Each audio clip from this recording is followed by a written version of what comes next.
이번 코너는 예리한 시선을 통해 MBC 프로그램을 낱낱이 파헤쳐보는 도마 위의 TV 시간입니다. 오늘 함께 만나볼 프로그램, 오랜만에 새롭게 선보인 소목 드라마죠. 오 주인님입니다.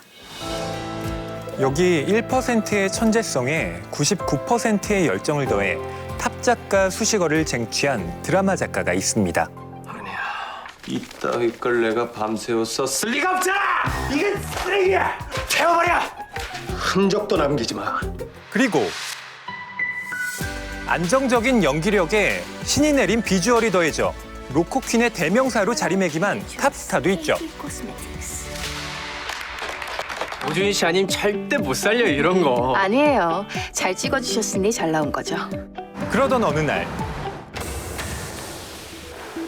천재 작가의 드라마에 출연할 주인공을 찾고 있다는 소문이 돌게 되고 탑 작가의 탑스타. 드림팀으로 가죠. 연말 시상식을 휩쓸어버릴 대박 조합이 성사되려던 그 순간 캐릭터가 안 맞아. 업계 탑 여배우에게 찐한 굴욕만 남기고 떠나버린 남자. 그런데 주인님! 이게 무슨 일이죠? 다시는 얼굴 볼 일 없던 두 사람이 한 테이블에 마주 앉아 있습니다. 한비수가 오주인 집에 새들어 사는 동안 서로의 호칭은 작가님, 주인님으로 통일한다. 게다가 이번엔 입장이 바뀐 것 같죠? 과연 이들의 동거에 숨겨진 수상한 진실은 무엇일까요? 드라마 오 주인님입니다. 한창 차기작 준비로 바쁜 나날을 보내고 있는 한비수입니다. 그러던 어느 날 작가님, 지금 이렇게 찌라시 돌고 있어요. 한비수 작가가 촬영장에서 김지연 연기 못한다고 다짜고짜 칼 들고 설치고 폭행했대. 사건은 드라마 촬영 당일 벌어졌습니다. 감독님. 제가 자르려고 하는데 기찬 씨가 와서 제 메스를 낚아채는 씬으로 바꾸면 어떨까요? 누구 마음대로 대본을 바꿔? 그저 내 대본은 완벽하니 대사 하나, 지문 하나 바꾸지 말고 그대로 연기하라는 뜻이었는데 연기해! 주연 배우의 부상과 루머로 드라마 제목 따라 제작에도 빨간불이 켜졌는데요. 한편 단역부터 차근차근 단계를 밟아 지금의 톱스타 자리에 오른 자수성가형 배우 오주인. 그러던 어느 날 한비수 작가 건데? 이게 왜 여기 있어요? 촬영 들어간 거 아니었어요? 여주 잘랐대. 촬영이 코앞인데 여주 아직 못 구했을걸? 언니, 나 한비수 작가랑 미팅 좀 잡아줘. 최대한 빨리. 로코킹 꼬리표를 떼고 연기 변신을 노리는 그녀. 그러나 지금 어디 가는 거야? 누구 좀 만나러? 세워. 나 그냥 뛰어내린다. 오준이 너 만나고 싶대. 누구? 오준이? 그렇게 두 사람의 인연인지 악연인지 모를 첫 만남이 시작되고 왜 내 드라마에 대타가 되었다는 거야? 베타가 아니라 구원투수라고 하죠. 내가 이미 2번이나 말했을 맨 텐데. 처음엔 내가 무명이었고 지금은 여주연상 2번이나 받았으니 그때랑은 다르죠. 그때나 지금이나 달라지지 않은 게 하나 있지. 넌 캐릭터가 안 맞아. 거절당한 것도 서러운데 착실히 쌓아온 배우로서의 커리어가 비수의 한마디로 초라해졌습니다. 그러나 사실 그의 드라마는 제작 자체가 무산될 위기인데요. 부탁드립니다. 오주인 데리고 와. 예? 왜 하필 오준이에요? 하필 그 오주인이가 하고 싶다 그랬다며. 대영이 형 진짜. 두 사람의 미팅썰은 이미 동네방네 소문 다 난 상황. 아쉬운 소리 하는 건 죽기보다 싫은데 드라마는 쓰고 싶고 갑갑한 마음에 술만 들이켭니다. 다음 날 광란의 음주 가물을 후회하며 반쯤 눈 감은 채 화장실로 들어간 그때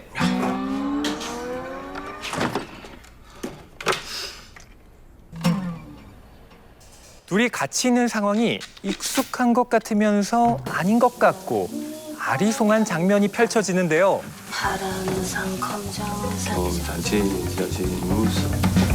그러다 두 사람이 동시에 쎄한 기운을 느끼게 되는데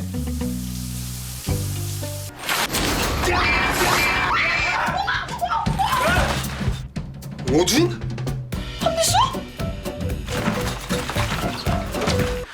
우리 엄마가 이 집을 팔았다고? 눈앞의 서류를 보자마자 어제의 숙취가 가시기도 전에 또 한 번 뒷골이 울리기 시작합니다. 이제 그러면 내 집에서 나가주시죠. 못 나가. 다시 나한테 팔아. 더블 줄게. 작가 한비수, 알고 보니 오주인의 스토커. 일주일 내내 검색어 1위 오르게 해줘요? 아, 나가. 나간다고. 폭행 루머에 또 다른 논란이라니 결국 쫓겨나듯 집에서 나오게 됩니다. 승질머리하고. 집을 빼앗긴 것도 억울해 죽겠는데 설상가상 주인에게 드라마 출연을 부탁해야 하는 상황. 무릎을 꿇어도 안 해. 그동안 모질게 온 거 정식으로 사고. 자기 잘난 맛에 사는 완벽주의자가 처음으로 사과를 입 밖에 꺼낸 순간 엄마한테 무슨 일 있어요? 제가 지금 갈게요. 눈에 띄게 불안해하는 주인을 보며 의아함도 잠시 기꺼이 호의를 건네기로 합니다. 어디야? 내가 데려다 줄게. 숨막히는 침묵 속에 도착한 곳은 요양병원. 주인은 이 상황이 익숙한 듯 의연하게 엄마를 달래기 시작하고 나쁜 사람들. 비수는 처음 알게 된 그녀의 상황이 당황스럽기만 합니다. 다음 날 고마워요. 도와줘서.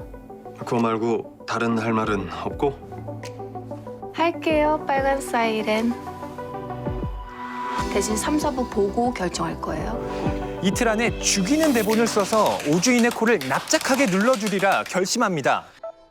하지만 그동안 마음고생이 심했던 탓이었을까요? 머릿속에 글자가 둥둥 떠다니기만 할 뿐 대본 한 줄 쓰기도 어려운데요. 넌 대체 왜 이러는 건데? 넌 그냥 얘가 생각한 걸 받아 적기만 하라고. 왜 그 쉬운 걸 못해? 왜 도인 콜라보가 안 되냐고? 왜? 이것도 아니잖아! 혹시 자리가 바뀌어서 그런 거 아닐까요? 무슨 자리? 글자리요. 잠자리 바뀌면 잠 안 오는 것처럼 글자리가 바뀌니까 그런 거 아닐까요? 그 말은 상당히 일리가 있다. 급기야 글 잘 써지는 명당 찾아 주인 없는 주인의 집에 몰래 잠입합니다. 뭐야? 자리 하나 바뀌었다고 글이 술술 써지는 이 기묘한 상황. 자신의 천재성에 감탄하며 대본에 열정을 쏟아붓습니다. 그때 현 집주인이 등장하고 비수는 나갈 타이밍을 놓쳐버리는데 이상한 기운을 느낀 주인은 범인을 찾아 나섭니다. 그리고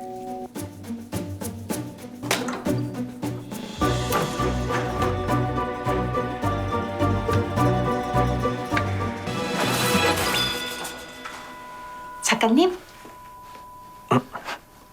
안녕? 또다시 화장실에서 마주치게 된 두 사람. 무단 침입한 건 비수인데 그의 표정은 파워 당당해 보입니다. 그리고는 저 방 나한테 세나? 오늘부터 당장. 그건 지금 나랑 같이 살겠다는 거잖아요. 내가 여기서만 글 써지는 거 확인했잖아. 나 글 쓰고 싶어. 어제의 적이 오늘의 동지로. 한비수가 오주인 집에 새들어 사는 동안 서로의 호칭은 작가님, 주인님으로 통일한다. 왜 그쪽이 주인님이야? 내 이름이 주인이잖아요. 오주인. 아니 내가 노예가 된 것도 같고. 계약서 치실까요? 알았어. 주인. 그렇게 취향도 생활 패턴도 다른 두 남녀의 시한부 동거가 시작됐습니다. 그러던 어느 날 팬레터 한 통을 발견하게 되는데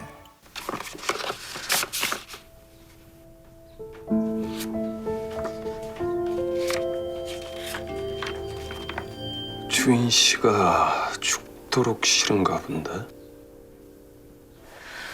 이런 거 일일이 신경 쓰면 이 생활 못해요. 누군가 주인을 끔찍하게 저주한다는 사실을 알게 된 비수는 편지 내용을 떠올리며 스릴러 작가의 촉을 발동시킵니다. 신경 써야 될 것 같은데. 며칠 뒤 개최된 드라마 어워즈. 시상자로 참석한 비수는 곧장 주인의 대기실로 향하고 뭔데요? 이 스토킹의 유행은 대체로 편지 선물이 유행 그 다음 단계로 반드시 나타나거든. 네, 조심할게요. 협박 편지를 떠올리며 걱정이 담긴 충고를 하게 되는데요. 수고해.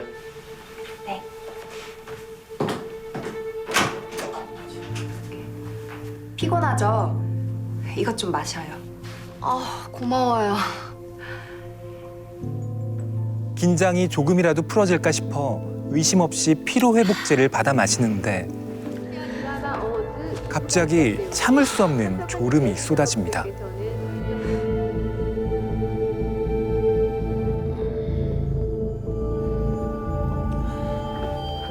이게 무슨 짓이에요? 왜 이래요, 인영 씨? 소리 지르면 뒷일 보장 못해. 진짜 나 모르겠어? 사실 그녀의 정체는 활동하면서 기억에 남는 특별한 팬 없으세요? 어렵네요. 인영 씨 꿈을 응원해요. 인영 씨도 더 잘 돼서 우리 같이 일했으면 좋겠어요. 주인을 무명 시절부터 지켜봐온 오랜 팬이자 스토커. 날 알아봐 주길 바랬는데 내가 원하는 건 그거 하나뿐이었는데. 결국 비수가 우려했던 일이 현실로 다가왔습니다. 같은 시각 우준 씨 스탠바이 해야 되는데 왜 아직 안 나오는 거야? 지금 현주 씨가 확인해 보러 갔어요. 심상치 않은 분위기를 감지하고 스릴러 작가의 촉이 제대로 발휘된 그 순간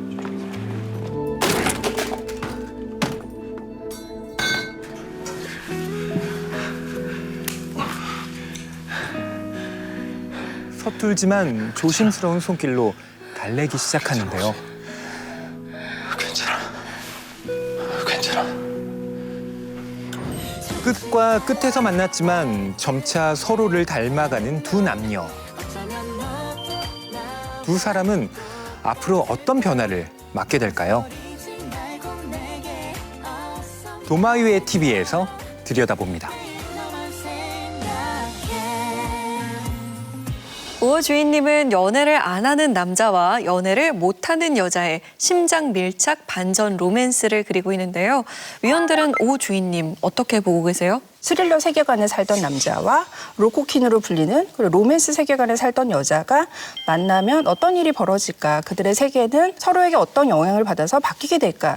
이런 질문에서 시작하는 이야기고 사랑의 성격을 이야기의 특성과 좀 연결시켰다는 점에서 저는 나름 흥미로운 지점이 있다라고 봤고요. 근데 이제 이런 흥미로운 설정의 가능성을 막상 극 전개 과정에서는 생각만큼 인상적으로 풀어내지 못하고 있다. 그런 아쉬움을 느꼈는데요. 가령 이제 극 초반에 그런 정반대의 성격을 지닌 두 개의 세계관이 좀 팽팽하게 부딪히는 맛이 있어야 되는데 긴장감 없이 처음부터 너무 로맨스적으로 급격하게 기울어지지 않았나. 그래서 좀 설정은 나름 흥미로웠지만 전개 과정이 좀 아쉽다 이렇게 평가하고 싶습니다. 저도 약간 비슷한 의견인데요. 이 드라마를 보면 이제 두 남녀가 한옥에 살게 되는데요. 개인의 취향이라든가 미치겠다 너 때문에 같은 드라마에서도 한옥에 사는 그 여자와 남자의 이야기가 다뤄졌었어요. 그렇다 보니까 이것이 막 새롭게 여겨지기보다는 이제까지 반복됐던 많은 주제들을 그냥 변주해서 쓰고 있다라는 그런 인상밖에 안 드는 점이 가장 이 드라마에서 아쉽게 느껴지는 점이고요. 그런데 이제 약간 이야기가 조금 진행되다 보니까 두 사람의 관계에 국한되었던 로맨스가 가족끼리도 이렇게 만나면서 어떤 관계를 이루다 보니까 공동체적으로 확산된다는 느낌은 있었어요. 그래서 앞으로는 이 이야기가 어떻게 펼쳐나가야 될지 조금 약간 두고는 보고 싶다라는 생각입니다. 저는 과연 이 두 사람이 어떤 것을 계기로 가까워질까?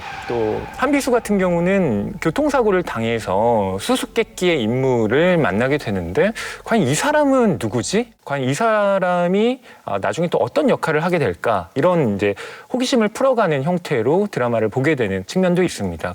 오 주인님은 로맨스, 코미디, 판타지 그리고 가족 이야기까지 섞여 있는 따뜻한 사랑 이야기를 표방하고 있는데요. 로맨스 장르의 매력을 잘 보여준 인상적이었던 장면이 있다면 어떤 장면이었을까요? 대표적인 게 주인이 비수의 대본을 읽어보고 그 대본의 수정을 요구하는 씬이에요. 1부부터 전부 수정해 주세요. 전부? 흡입력 뛰어난 대본인 것도 확실하고 다 좋은데 좋은데 1, 2부도 잔인했는데 3, 4부 초반에 7명이 죽어나가요. 17명 죽이려다가 10명 뺀 건데? 나 스릴러 작가야. 스릴러에서 사람 죽이는 걸 빼면 뭘 써? 꼭 피를 봐야만 스릴러가 완성되는 건 아니잖아요. 이런 식으로 대화가 이제 핑퐁하는 장면을 통해서 되게 공고하다라고 느껴졌던 비수의 세계가 차츰 주인의 피드백으로 인해서 뭔가 균열이 생기고 변화의 지점을 좀 예고하는 듯한 그런 장면이었거든요. 사실은 비수 같은 경우 자신의 대본에서 토시 하나 틀리게 연출을 해도 굉장히 거기에 대해서 분노를 하는 그런 캐릭터였는데 주인이라는 인물이 들어와서 어떤 변화를 일으킨다는 그런 지점이 굉장히 흥미로웠고 그런 과정을 우리가 로맨스식 성장이라고 부르잖아요.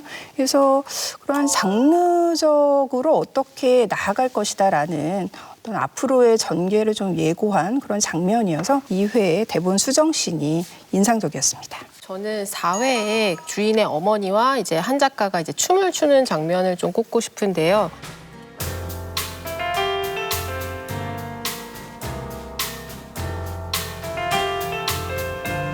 로맨스 드라마에 정말 걸맞게 굉장히 좀 환상적이고 아름답게 그려지기도 했고 거기에 더해서 이제 한빛의 좀 인간적인 면도 사실 되게 부각되는 그런 장면이었다라고 생각이 들어요. 그리고 춤을 추는 장면을 보고 주인이 이제 자신의 부모님이 과거에 췄던 그 장면이 같이 오버랩되면서 되게 행복해하는 표정을 짓는데 보는 사람까지도 가장 흐뭇하게 하는 장면이 아니었을까 생각이 듭니다. 6회 마지막에 어머니의 치매가 진행되어서 주인을 못 알아보고 비수만 자기 남편으로 착각하는 그런 상황이 됐어요.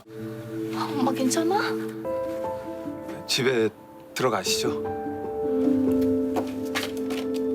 여보, 누구예요? 이 여자분? 다른 사람은 다 몰라봐도 나는 끝까지 알아보겠지. 그렇게 최면을 걸면서 살았어요. 진짜로 그런 날이 오면 감당할 자신이 없었거든요. 내가 보기엔 충분히 감당할 수 있을 것 같은데 어머니라 그런가 역시 속이 깊으셔. 딸 역할만 하면 지루할까 봐 다른 배역도 주고 오늘은 남편의 제자 역할이었고 다음엔 또 어떤 다른 역할을 주시려나? 어머니의 병을 받아들이는 그런 과정에서 두 사람이 약간 낭만적인 과정으로 이어지거든요. 그래서 주인이 이제 비수의 볼에 뽀뽀하면서 약간 로맨스가 한 단계 진전된 모습을 보여주는데 사실 로맨스라는 것이 두 사람만의 관계이기도 하지만 어떤 그 사람의 주위의 모든 것까지도 받아들일 수 있을 때 관계가 진전되는 그런 장면이어서 6화의 마지막 씬이 굉장히 인상 깊었습니다. 인물들의 인간적인 매력이 좀 드러나는 씬들을 꼽아주셨어요. 반면 아쉬웠던 장면들도 있었을 것 같습니다. 어떤 씬들이 아쉬웠나요? 저 같은 경우에는 이제 4회에 주인이 스토커한테 감금당해서 그 위기의 상황을 남주인공인 비수가 발견하고 구원해주는 그런 씬이 있잖아요. 그 로맨스 장르에서 꼭 한 번은 등장하는 그 위기에 빠진 여주인공을 흑기사가 되어서 이제 남주인공이 구출해주는 그런 장면인데요. 사실 비수 같은 경우에는 소년 시절에 아버지의 불륜을 목격하고 문을 꼭 닫아야만 직성이 풀리는 그런 트라우마로 인한 어떤 강박증적인 행동을 하고 있었는데 이 씬을 통해서 비로소 이제 문을 열고서 이제 사람을 구해내는 어떻게 보면 비수의 어떤 성장을 위한 그런 씬이기도 해요. 하지만 이런 남주의 성장을 위해서 여주인공을 그 손발이 묶인 굉장히 극단적인 어떤 수동형의 그런 세계로 꼭 몰아넣을 필요가 있었겠는가. 남주인공이 이거는 등장할 때까지 계속해서 기다리는 그런 설정처럼 보이는 거였어요. 그래서 저는 굉장히 좀 구태여 의연하게 클리셰를 너무 썼구나, 아니하게 썼구나 이런 생각이 들어서 좀 아쉬움이 남는 장면이었습니다. 그리고 이제 그 장면에서의 어떤 문제점으로 여겨졌던 것은 남자 주인공과 서브 남자 주인공 사이 약간 경쟁처럼 여겨지는 게 있었어요. 누가 먼저 여성을 구할 것인가. 주인이 없어졌다는 사실은 많은 사람들이 동시에 알았는데 막 찾아다니고 있지만 우연히 어쩌다 보니까 한비수가 먼저 가게 됐고 그 묶여있는 주인을 안아서 오는 과정에서 남성성을 과시하면서 이렇게 안아서 오는데 또 마침 그때 유진이 들어와요. 그래서 두 사람이 마치 대치하는 과정으로 그려졌는데 이게 어떤 여성의 위기를 남성이 우선권을 차지하는 그런 기회 이렇게 묘사된 것이 조금 약간 아쉽게 여겨졌습니다. 그 2회 장면에서 보면 한비수가 드라마 극본을 쓰기 위해서 컴퓨터 앞에 앉는데 한 글자도 쓰질 못해요. 거기에 대해서 보조작가인 재환이 슬럼프가 온 게 아닐까요? 라고 이야기를 했을 때 한비수가 재환을 때립니다. 이마를 세게 때리고 급소를 발로 찹니다. 근데 이게 그냥 희극적인 분위기에서 음악이 흘러나오니까 아이 그럴 수 있지 뭐라고 넘길 수 있는 분들도 있겠지만 이게 전형적인 갑질 폭력 시작인 거잖아요. 과연 그렇게 그려져야만 했을까? 이게 지금 시대에 맞는 장면과 연출일까? 라는 의문 때문에 이 장면이 저에게는 상당히 아쉬웠습니다. 네, 이런 아쉬움을 넘어서 문제가 된 장면도 있었는데요. 극 초반 남자 주인공이 알몸 샤워 장면이 논란을 불러온 것입니다. 위원들은 이번 논란에 대해 어떤 생각들을 갖고 계신지 궁금합니다. 한국 드라마에서는 꼭 남자 주인공이 이렇게 샤워를 하는 장면들을 넣기 마련인데 남성 신체를 단지 이렇게 관심을 끄는 목적으로 사용하는 것에 대해서 괜찮은가라는 질문이 제기되는 시점이라고 생각이 듭니다. 그 상황이 반드시 필요한가? 그거에 대해서 아무 문제 없이 계속 반복해서 쓴다는 것이 이 드라마의 어떤 성인지 감수성이 낮은 부분을 보여주지 않나라고 생각해서 시청자들이 많이 이의를 제기한 것 같습니다. 저 같은 경우는 샤워씬 혹은 노출씬 자체가 문제라고는 생각하지 않습니다. 납득할 만한 이유가 있다면, 그리고 그게 서사전개에 꼭 필요하다면 대부분의 사람들은 그렇구나 하면서 그걸 이해하게 됩니다. 근데 이번 드라마의 경우에 그 논란이 됐던 건 맥락상 이게 왜 나왔지? 라는 의문을 불러일으켰고 시청자의 설득에 실패했기 때문에 문제라고 생각하고요. 그런 점에서 저는 시나리오 작가뿐만 아니라